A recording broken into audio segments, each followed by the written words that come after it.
નમસ્કાર ખેડૂત ભાઈઓ।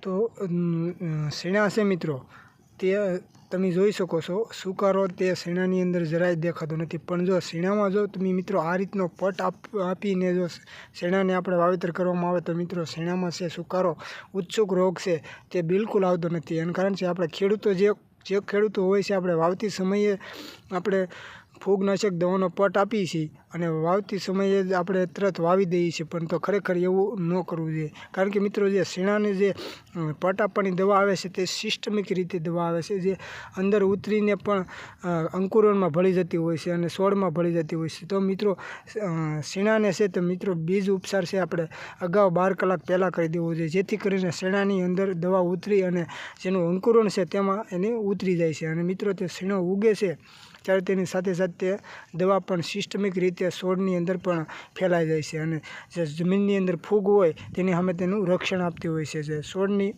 મૂળમાં પણ તે ઉતરી જતી હોય છે મિત્રો, અંકુરણમાં ઉતરી જાય છે, જેથી કરીને આખા છોડની અંદર તે દવા છે છોડમાં તે ઉતરી જતી હોય છે। તો શેણાનો જે ઉત્સુક રોગ જે શરૂઆતમાં જે રોગ આવે છે મિત્રો તે આવતો નથી અને સચોટ એનું આ નિદાન છે મિત્રો, તમે જોઈ શકો છો શેણામાં ત્યાં ઉત્સુક રોગ પણ દેખાતો નથી। શેણાની અંદર કાંઈ પણ જે શરૂઆતમાં જે નાનો હોય ને ત્યારે જે શેણો સુકાઈ જાય તેવો રોગ પણ આવ્યો નથી અને ભવિષ્યમાં 1 મહિના સુધીના શેણાની અંદર તો ખરેખર આ રોગ આવી શકવાની શક્યતા ઓછી રહે છે મિત્રો। કદાચ જમીનની અંદર ફૂગ હોય તો પણ તેને નષ્ટ કરી નાખે છે, મૂળની આજુબાજુ તેને મતલબમાં ટચ થવા દેતી નથી અને જો ટચ થાય તો પણ તે મૂળ એની સામે એબ્ઝોર્બ કરીને એને મારી નાખે છે મિત્રો। તમે આ શેણામાં પણ જોવો છો કે શેણામાં જે આ નાખેલો અગાઉ પટ કેટલો તમે જો સારો સાબિત થાય છે, તમે જોઈ શકો છો મિત્રો।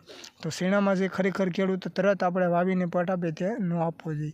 તો મિત્રો મારે આ ભલામણ હતી કે શેણામાં પટ છે અગાઉ આપવાથી ઘણો ખરો ફાયદો થાય છે, તો શેણામાં અગાઉ પટ આપીને વાવેતર કરવું જોઈએ, જેથી કરીને શેણાનો ઉગાવો અને સુકારો સામે રક્ષણ સારું મળે છે મિત્રો। તો શેણામાં જે પટ મારવાની જે દવા આવે છે મિત્રો, તો એમાં ધાનુકા કંપનીનું વિટાવેક્સ આવશે, તે પણ સારામાં સારું આવે છે અને તેમાં થાયરમ પ્લસ કાર્બોક્સિન આવે છે, જે કોમ્બિનેશનમાં આવે છે મિત્રો, તે સિસ્ટમિક અને કોન્ટેક્ટ 2 આવે છે મિત્રો, એ પણ સારું। તો 10 કિલો પ્રમાણે 50 ગ્રામ દવાનો પટ આપણે તેને પણ આપી શકીએ છીએ મિત્રો। તો તમને કોઈપણ કંપનીનું સારા એવી કંપનીનું સિસ્ટમિક અને કોન્ટેક્ટ ફંગીસાઇડ આવે છે મિત્રો, તેનો પટ આપણે મારી શકીએ છીએ મિત્રો। ખાસ કરીને જે ધાનુકાનું વિટાવેક્સ આવે છે તેમાં પણ મિત્રો સારામાં સારું કોમ્બિનેશન આવે છે, થીરમ અને કાર્બોક્સિન જે દવા આવે છે તે પણ સારી આવે છે। તો મિત્રો તેનો પણ પટ મારીને આપણે તેનું વાવેતર અગાઉ પટ મારીને વાવેતર કરી શકીએ છીએ મિત્રો। તો મિત્રો આ વિડીયોને વિરામ આપશું, મળીએ પાછા નવા વિડીયોમાં, ત્યાં સુધી જય જવાન જય કિસાન મિત્રો। જો અમારા વિડીયોમાં નવા હોય તો મિત્રો આ ચેનલને સબસ્ક્રાઈબ કરી અને લાઈક કરજો મિત્રો।